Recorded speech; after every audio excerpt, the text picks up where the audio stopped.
We're being led, so we have to. Let me stand on all existing protocols to run our leader, the arrest mode, and leader, not just the youth, but of a nice part of Nigeria. Thank you most sincerely for this audience. It was only yesterday when I came to our final rally that I stayed. There's one or two or three people I want to see around Lagos. And I did mention to Shola. Shola said to me, who wrote them one after the other, said, our rally is on Saturday. If I go to see anybody on Saturday, it will not be good. Let me do so Monday, because Sunday the person might have activities, church, anything, even if he's not going to church, as the Sundays are not the best. The reason why I'm doing this, one is to pay my respect and my loyalty. It's very important and critical. Just strictly that. And also be able to tell you a bit of what we're doing. What Dati and I have embarked in Nigeria is something this country is well known to you. The problems of this country is well known to you. In the past 20 years, call it 10 years, all Nigeria has done as a country is to produce insecurity, poverty, unemployment, out-of-school children, all forms of suffering on our people or the other, which as a leader you experience, because those around you have been affected. Today, Nigeria have more people living in poverty than the two biggest countries combined. China is 120 billion people. India, 104 billion people. China. And India is 1.4 billion people. Both of them combined is 2.8 billion. Nigeria is 200 million. But we have more people living in poverty than two of them combined. And the crisis we face as a nation. Our unemployment is the highest youth unemployment. Today, in 20, just to give you what we had in poverty, let me go back there. In 2012, people who are absolutely poor in Nigeria is 55 million. Today they are 95. Multi-dimensional poverty was about 80-something million. Today it's 133 million. Our unemployment in 2012 was 14.4%. Today it's about 35%. Our youth unemployment is over 60%. So we have so many millions of our youths in their productive age doing nothing. There's a very dangerous, because when they get old, that engine to fall back up. It becomes a total anarchy. Because this is the time to have energy, to be productive, not to have pension. They're not doing anything. And out of school children was hovering about 10, 12 million. Well, today it's over 20 million. Our youth drug prevalence, our youth use of drug, while the global average is 5.8%, ours is 14.something%. Because they have no job, they have nothing, they've taken to drugs. I can go on and tell you how bad it is bad. I don't need to tell you about insecurity. The two things that fails a state, qualifies the state to be called a failed state. It's number one, when you're no longer in control of the territory. Number two is when you're no longer in control of the economy. Those two things will qualify for you because you're no longer in control of the. Nobody can say, if you say to somebody, I'm going to, hey, which road are you going to take? I'm going to Benin. Hey, that road is not safe. I'm going to, by the time you say you're going to Medugri, hi, why will you go there? You know? So, it's no longer a safe place to live. When you look at this thing, why did we arrive here? So it is cumulative effect of leadership failure over the years. Leadership that failed to address the issue of Nigeria. Corruption, number one. Now people are stealing our oil. People are stealing everything around them. So I am that here back where we say we must build a new Nigeria.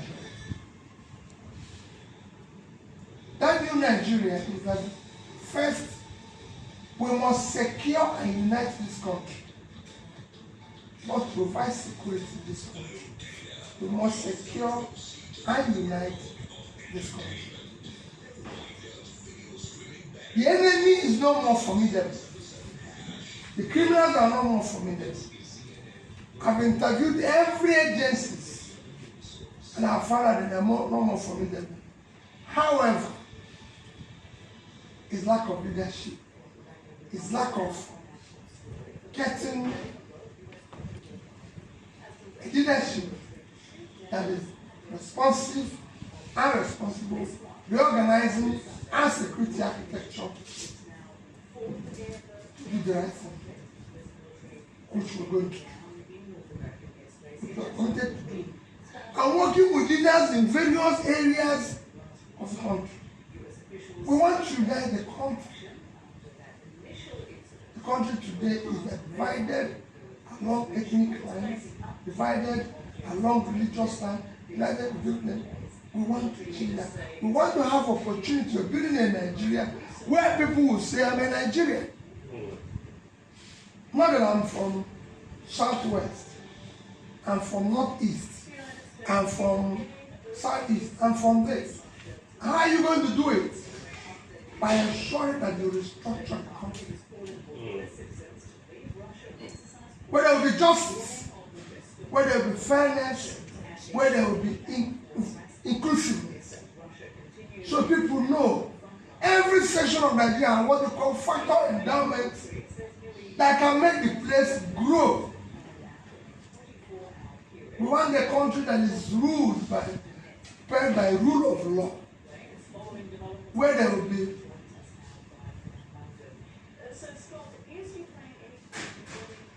a great environment for people to operate, law and order.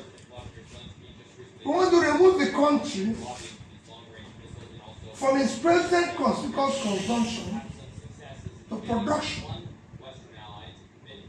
We want to stop corruption and stealing of public assets. These are things we found.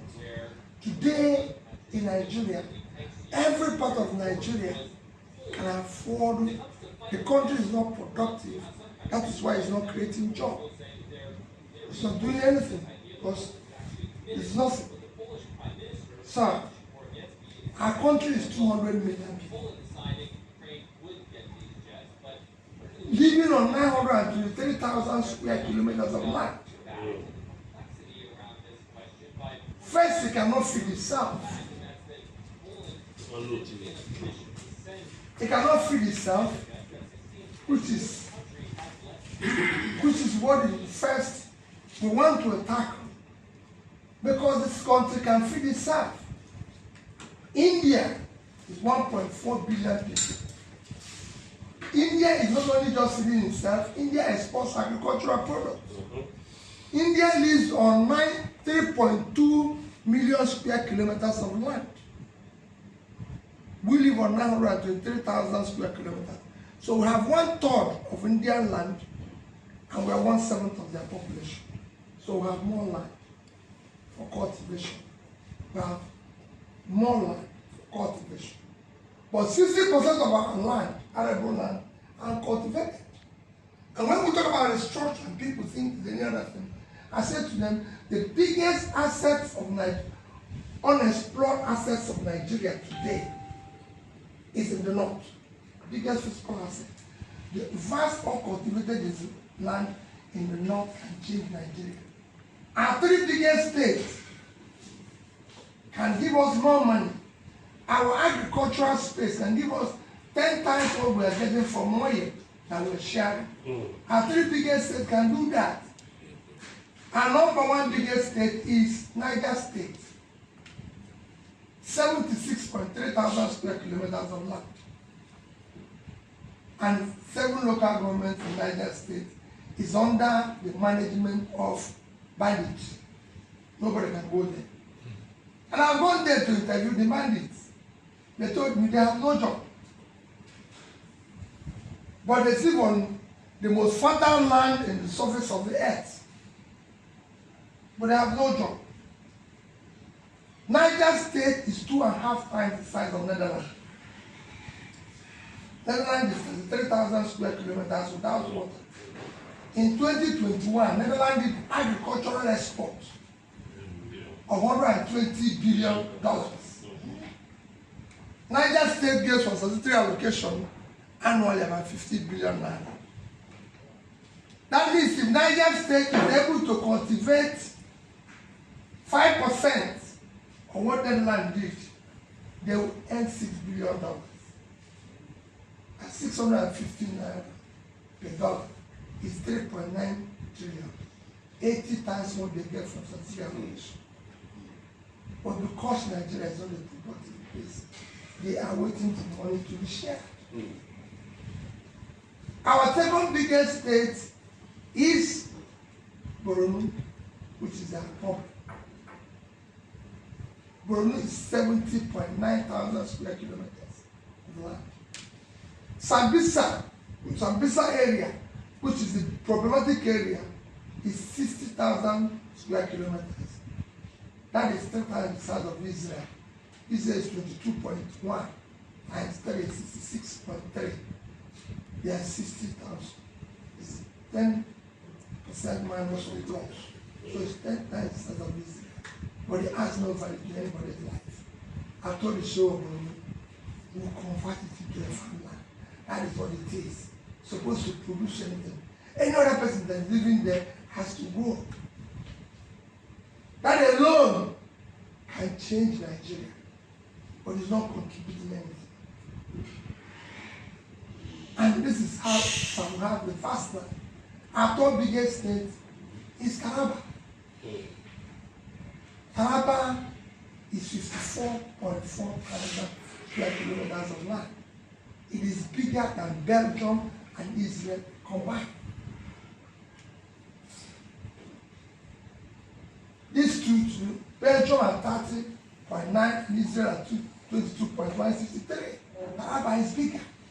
But Taraba is 1 billion. Taraba is on banks of Mandela. In that bank, not only to do tourism, you can cultivate flower. Kenya did export of flower in 2021 of over $500 million. You can do coffee. Ethiopia did coffee export, $1.1 billion in 2021. You can do tea. Sierra Leone did almost $2 billion worth of tea. So there's so much Nigeria has that can go for it. That's what for the North. I've gone for everywhere in the North and said to them, you will celebrate me as your president because I will pull the people out of poverty. We have 20 million out of school children. Most of them are domiciled in the South, in the North. And they say they're out of school children. But I've interviewed them. They've all learned Quran, which means they're intelligent. So I want to meet them at the point of learning Quran and teach them skill. There are the people all over the world. If you go everywhere in the world, you see people from Indonesia, which is the most populated Muslim country. You go see people from Afghanistan, everything. They are the ones who are driving taxis, house help, everything in Dubai and everything, and repatriating money to their people. We can export them. We will double our foreign remittances just by educating this one. And I'm going to see everybody. In the south here, it's the same thing. Ondo can feed itself, have shoreline, have all the minerals, have all the oil, have farmland where you can do what you want to do there. Lagos remains what it is today. Lagos have no improvements for years. Lagos will have been the transshipment of the world, where Nigeria is today, even to fly out. We'll go to Ethiopia. Ethiopia is on the edge. Nigeria is at the center. Yes. We can't go to an edge transit. We're at the center of Africa. Nigeria should have been the transition hub if we have governance. The way it is in Dubai, that's the way it is. Nigeria would have been the transition hub. Make this the financial center. It is a simple thing. We have today, we have issue with our foreign exchange because we are not exporting anything. Foreign exchange, the foreign exchange rate is a function of your reserve. Your reserve is a function of your exports. We're not doing anything.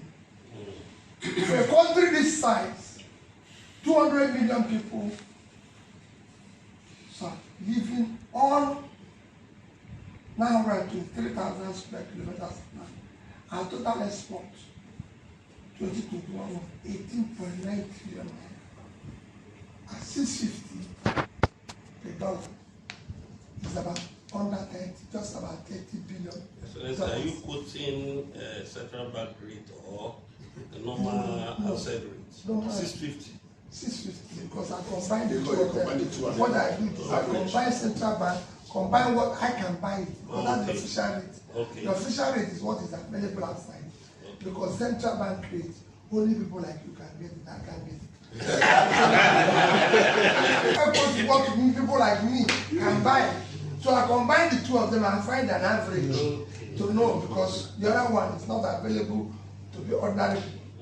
So for me, it's the average. So if you use it, it's about 30 billion dollars for a country of this size. Compared to your comparable states in the same year, I always use Vietnam.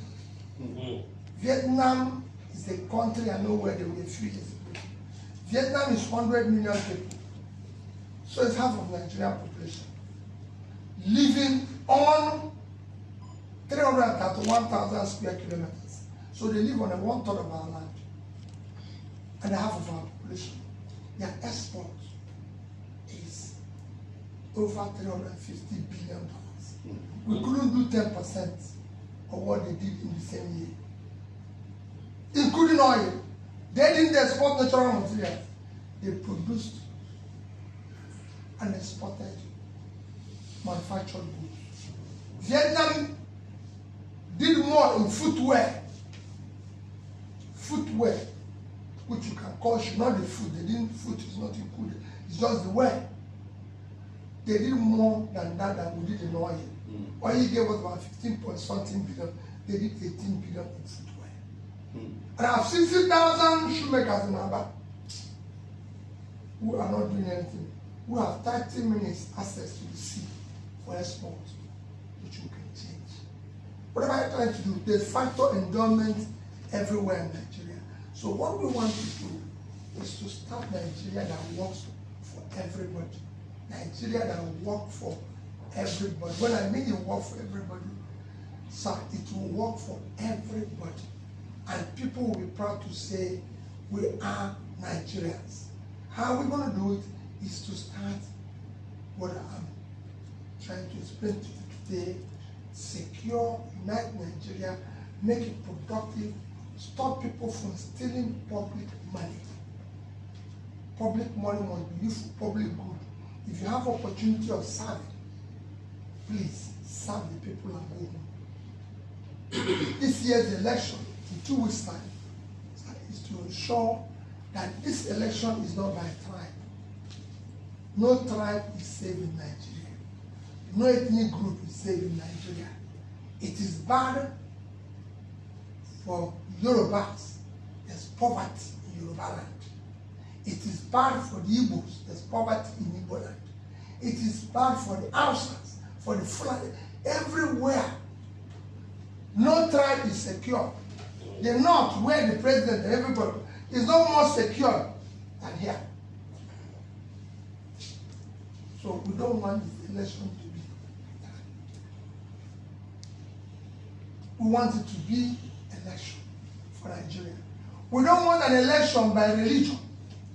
We've had that nonsense in the past. No religion buys bread cheaper. I've asked Muslims, if you see where you sell bread cheaper, show me, because then Christians will come and buy the bread and go back and continue their church. Or Christians, show me where you do bread cheaper. I had a friend who was a pastor in Gani. He told me he started free food. He was shocked that on Sundays, Muslims come during the time they serve food to fold them and eat the food. And they go back and continue their religion. But then he start food, he noticed that when he's doing church, he has about 200, 300 people. One church ate to good food, they have over 1,000. Because everybody will come to eat the food. Because that's what it shows, that no tribe buys bread cheaper. Everybody's hungry. And there's no religion doesn't have hunger. There's nothing. Cannot. Nobody has ever lived by saying, I believe in God. I won't eat today. You die. No God has no religion. It's the song. So you must. So we don't want it to be anybody's turn. It is turn of our children. It is turn of the youth, the women, to take back the country. No more what. This election is going to be by character we can trust. And that character begins by identifying yourself. My vice presidential candidate, Dati Baba Ahmed, is an alumnus of University of Maiduguri. Whether it was one day that he spent there or 2 days, he's an alumnus of the University of Maiduguri. He's an alumnus of the University of Westminster, where he did his PhD in economics. He's an entrepreneur. He has 2 functional universities. Everybody knows who he is. And he's alive. So is our party chairman, national chairman, who would have come with me this morning and asked me, Judas Abure, is it? My name is Mr. Peter Obi. Everybody knows I'm an alumnus of the University of Nigeria, Nsukka, Lagos Business School, Said Business School, Oxford University, George Business School, Cambridge University, IMD in Switzerland, Kellogg Graduate School. I can go on and tell you, they're documented. If you go to Oxford now and say, Peter, they will show you my alumni alumnus number. If you press it and say, University, Cambridge, they will show it to you. It's clear. I've worked, I'm a businessman. I built a business overseas. I built a business here, a social business. I was a trader who grew my business. Left it, went into the corporate world. I've chaired corporations, banks, ever in Nigeria. I've been the youngest chairman ever of a bank. I've been the only person when Federal Bank said nobody should be a director in more than one bank. I was sitting on 3 bank boards because the bank wanted me. I've chaired Security and Exchange Commission. So everybody knows who I am in the corporate world. I've been a governor for 8 years. And I've challenged everybody, go to where I've governed for 8 years. If they say any of their money is missing, come and hold me responsible. If you see any contractor who said they sat down with Peter Obi and discussed that Peter Obi will add this, come, I will be responsible for it. If you see any land, directly or indirectly allocated to P2B, come and stop running. Any piece of land, assign minimum over 10,000 share goes to people who have land. Above Bidin, everybody listen to Above Bidin, said what his friend told him, how you gave me land, and I told him, my commissioner, and I told him, I'm concerned of the land. You can't take what there. And when he argued, I will tell my commissioners that when I came here to serve, I told God, if I take their money that I'm not entitled to, punish me and my children. You gave me enough. I had enough. I have no reason to have recourse to public money. I have more than enough. In my own share, I didn't say I have too much to give people, but I have enough for myself.